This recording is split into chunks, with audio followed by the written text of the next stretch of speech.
En el material titulado Redefinición y configuración de identidades locales, de mi autoría, destaco varios aspectos vinculados a esta discusión de la problemática de las identidades. Uno de ellos, por el cual podemos comenzar, es el referido a la crisis de las identidades. Esta crisis de las identidades se le conoce así a la discusión teórica generada por ahí alrededor de los años 60, 70 del siglo pasado, en la cual quiero decir, se contraponían dos posiciones.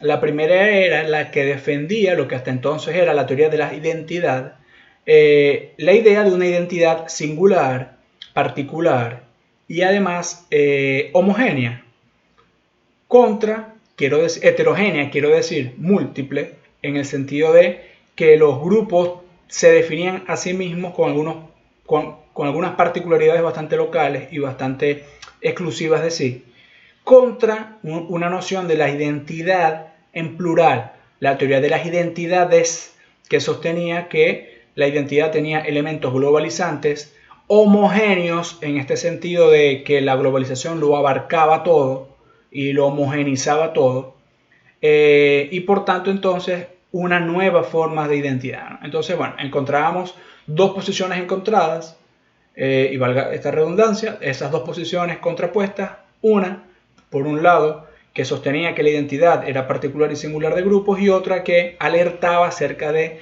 cómo los procesos globalizadores iban a homogenizar esas identidades, ¿no? Lo cierto es que en medio de estas discusiones se desarrolló durante 2 o 3 décadas la discusión en torno a las identidades como teoría para las ciencias sociales.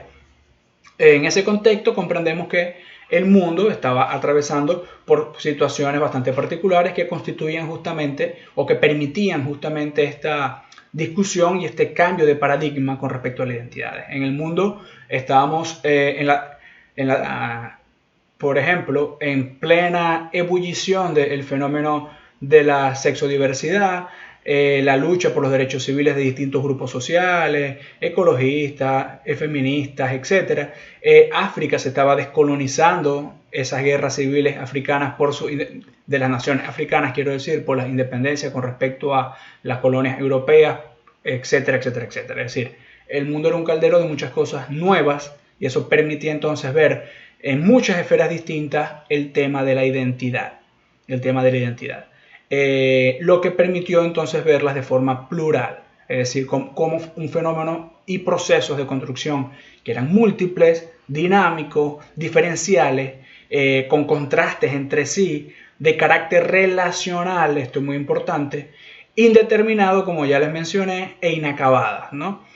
La idea de relacional es fundamental porque la idea de que las identidades son relacionales hace referencia a que lo que ya hemos mencionado, el sí mismo necesita al otro para diferenciarse y para definirse, siendo este proceso multidireccional, como ya lo he dicho, es decir, todas las partes, como bien mencioné, se redefinen a sí mismas a partir de esta interacción. Esta es la característica o este es el punto en donde podemos decir que la identidad tiene como característica el hecho de ser relacional. Las identidades son relacionales. ¿Por qué? Porque el sí mismo necesita al otro para definirse y definir el mundo en el cual existe. Y el otro al mismo tiempo necesita, en este caso, el mí mismo, que vendría siendo su otredad, para definirse a sí mismo. Por tanto, es multidireccional, relacional y, como ya les he dicho, inacabado. Hablar de identidades es hablar de grupos humanos. De nuestros orígenes como especie, el contacto entre unos y otros conduce implícitamente a la necesidad de entendernos, conocernos, traducirnos, comunicarnos y reconocernos a nosotros mismos y a los demás. Hablar de identidad, por tanto, es hablar de alteridad, ya se los mencioné. Identidad y otredad, lo propio y lo ajeno, van de la mano. Sin uno no podemos definir ni podemos construir la existencia del otro. Por tanto, hablar de identidad es hablar de alteridad. Identidad-alteridad es una problemática inherente y propia a la realidad humana, que es, además de ser materia de la sociología, de muchas otras disciplinas sociales como la antropología, la psicología, la educación, etcétera, etcétera, etcétera. Por este punto lo podemos dejar por acá. estaré conversando en un tercer video acerca de los procesos de globalización e identidades.